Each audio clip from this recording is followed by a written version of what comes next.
आइए साहब, बड़ी श्रृंखला में हूं तो एक कविता मैं आपको और सुना देता हूं इसी के बीच में, जो बहुत मंचों पर मैंने पढ़ी। इसी गंभीरता से सुन लीजिए, 2 मिनट की कविता है मेरी। नवंबर का ये महीना है। भाई साहब लाल टी शर्ट वाले बात मत कीजिए, आप मेरे पूरे काव्य पाठ में कर लेंगे, बस ये 2 मिनट मुझे दे दीजिए। पूरे भोपालगढ़ से हाथ जोड़ के निवेदन करता हूं, इस 2 मिनट की कविता की गंभीरता को समझ जाइए। ये जो मैं सुना रहा हूं गिरधार जी, ये कविता नहीं है। नवंबर का महीना है साहब, 3 महीने बाद फरवरी का महीना आएगा, 14 तारीख आएगी। ये युवा पीढ़ी मोबाइल की 4x5 के डिस्प्ले के अंदर वैलेंटाइन डे में मशगूल होगी। 14 फरवरी 2019 का दिन था। देश की राजधानी की गलियारों में गुलाब के फूल बांटे जा रहे थे, बहुत सारे मनचले इधर से उधर घूम रहे थे।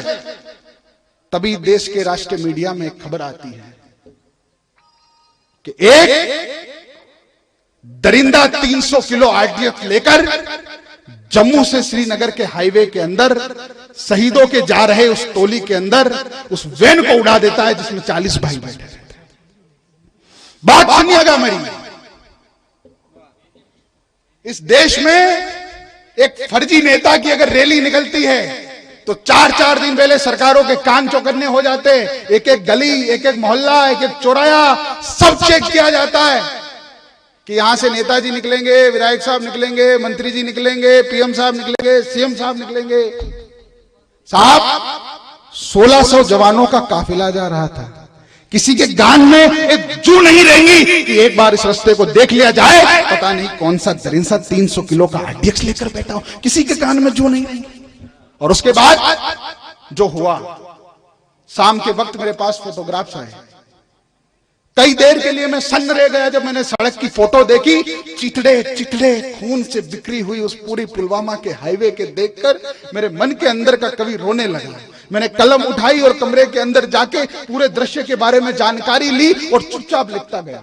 ये मैं जो सुना रहा हूं ये कविता नहीं है, ना मैं दावा करता हूं, और मैं कवि हूं भी नहीं साहब। पैसों के दास तुम हो, पैसों के दास हम हैं, ना कालिदास तुम हो, ना तुलसीदास हम हैं। वाह, तो हम तो उन बड़ी परंपरा का हूं, इसीलिए यहां पर खड़ा हूं। जो मीडिया से लोग आए वो हो, उनको खबर हो, ये ना हो कल के यही खबर छापी कल के अखबार में कि रात भर नाची नर्तंगना अंधनों के दबरार में। तो मैं कुछ संवेदनशील बात करने की कोशिश करता हूं। स्वागत। आपने अगर वो तस्वीरें देखी हो तो मेरे साथ चलना। मैं बताता हूं कि उस दिन 14 तारीख को क्या हुआ कि फिर कश्मीर की घाटी में बर्फीली चादर छाई थी। जो भी लड़का उस दिन अगर गुलाब का फूल खरीद कर किसी को देने का मन बनाए तो उसको विकास राज भाटी की एक कविता सुनाना। मैं दावा करता हूं अगर रो रो के वो शहीदों पर वो फूल ना चढ़ जाए तो मैं कविता छोड़ दूंगा।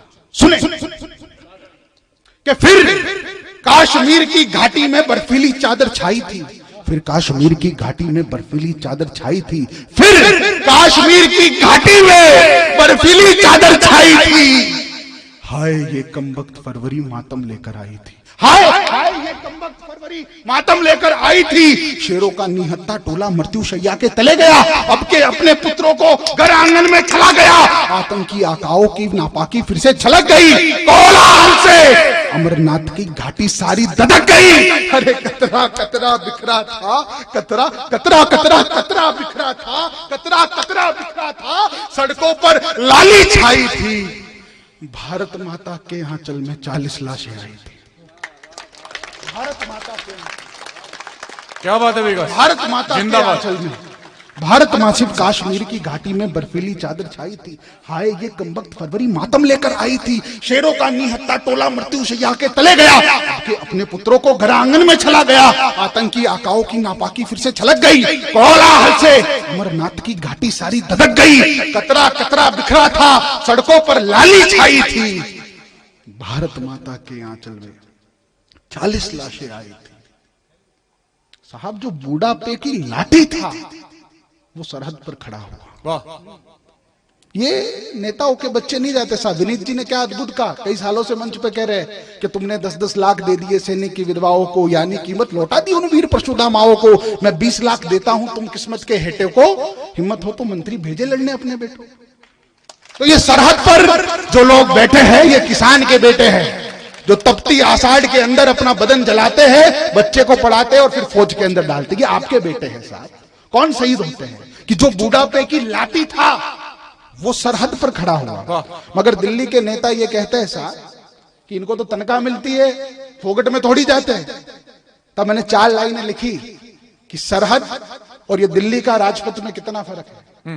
कि सरहद बहुत बड़ी चीज है नेताओं की बातों से। इधर का जो मोहल्ला बैठा है, तुमसे बड़ी उम्मीदें इस देश को, याद रखना तुम्हें जिम्मेदारियां आने वाली है। सिर्फ घर परिवार की, दादा नानी की, बुआ की, इनकी जिम्मेदारी नहीं है। इस भारत माता की जो तस्वीर है, इसकी भी जिम्मेदारी तुम पर है, याद रखना। क्या बात कि सरहद बहुत बड़ी चीज है नेताओं की बातों से। जो कहते हैं ना फौज में पैसे मिलते हैं इनको, अरे सरहद बहुत बड़ी चीज है नेताओं की बातों से। सरहद बनती है तो सैनिक के जज्बातों से। सरहद जो की आग मांगती रहती है अंगारों से। सरहद जो की लहू मांगती रहती है परवानों से। सरहद जो सैनिक के दिल की एक चिंगारी होती है। सरहद जहां कुर्बान रोज एक नई जवानी होती है। अरे सरहद में और संसद में अभी तर्क है मेरी जान।